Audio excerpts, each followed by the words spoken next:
see.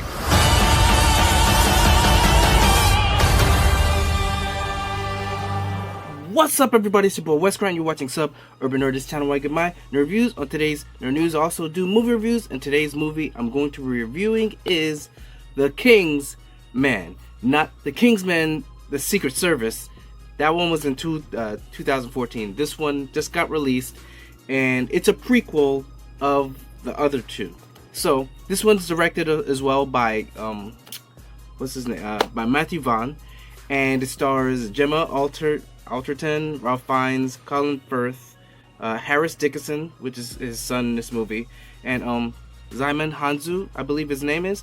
And I went into this movie not expecting much, because after the Golden Ring or whatever, the Kingsman, the second one, the one with, you know, Rocket Man himself, it did not leave me with a good taste in my mouth. Now, if you haven't seen any of my views, usually I just go through, I give you a small kind of recap of what the movie is about. I give my pros, I give my cons, give my grade, and that's what it is. So this one takes place in, I believe it's 1920, when there was a war between Germany, Russia, England, and or Britain, and this thing was like a history, because I didn't know about the history until I was talking about the movie with someone, and they told me, like, yeah, this is a real thing. So this one follows the main character, Duke of Oxford, right, which is Ralph Fiennes, and he has a son. Wife dies in the beginning, so therefore he's basically raising a kid, and there's a war going on. He's one behind the scenes that doesn't want it to happen, but things happen. Like I said, it's hard for me to go into it without spoiling some things with the movie, right?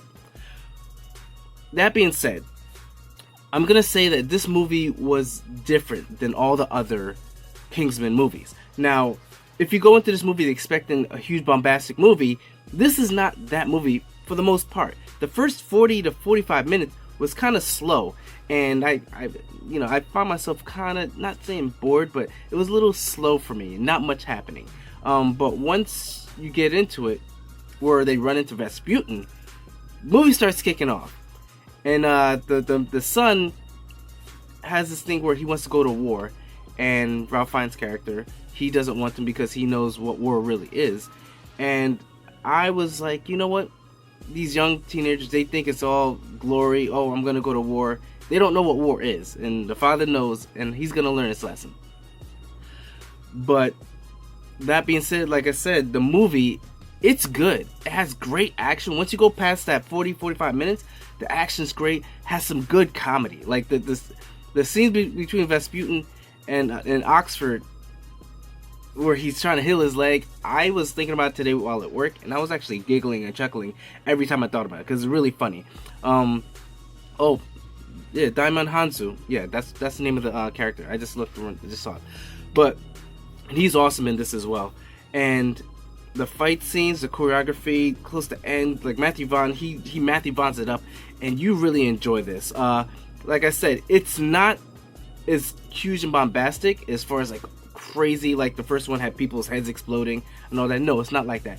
But it definitely had these moments where there's sort of like gore, but except gore, but it was fun gore and like action, and you definitely enjoy it. Once you get into close, I believe it's the last third of the movie, it's gonna be all worth it. That is pretty much it. Like, as far as my negatives, like I said, the first 40 minutes were kind of slow to get through. The son was kind of annoying. Ralph Fiennes' character, he was definitely being a lot more secretive if he kind of brought him into it early, but even once things happen, it doesn't work out the way he wants. So I'm not gonna bring it down too much on that. Story-wise is good, and finding out that this is based on some history of Rasputin, how people actually thought he was somehow mesmerizing the Russian ambassador, like the person in charge of Russia, and how he was looked at as superhuman. In this movie, he definitely seems superhuman, and they brought that. So I'll give him that. Cinematography, like I said, there's not much in this like the other ones. Just in the end, So that's, I guess that would be my negative, as far as it isn't as beautiful and colorful as others.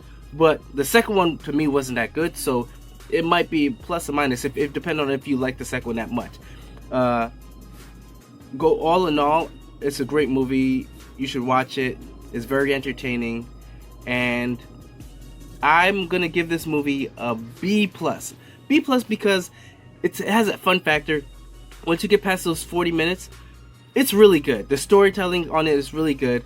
You enjoy it, and the last third of the movie, it's just top of the line. The chemistry between, was it Gemma or Polly and Oxford, great. And Simon Hansu is as far as they call him Merlin, his code name, great. I watch this movie again. If I had someone to watch it with, I would watch it. So thank you. That's my review. Sorry it's a little bit discombobulated. I'm kind of thinking about the movie I'm going to go see tonight, which is The Matrix, and I'm going to be trying to get a review out for that one as well. But like I said, if you're really looking for a good movie, if you like the Kingsman, if you didn't like Kingsman 2, this is nothing like Kingsman 2. It's a little bit more back to Kingsman 1, but not as bombastic. So I say watch it. B plus is my grade, and that's it. So thank you for watching this review. Remember to like it, share it with everybody else that you know, and remember, I'm Wes Grant. You've been watching Suburban Nerd, and you just been nerdified. Catch you guys on the next review.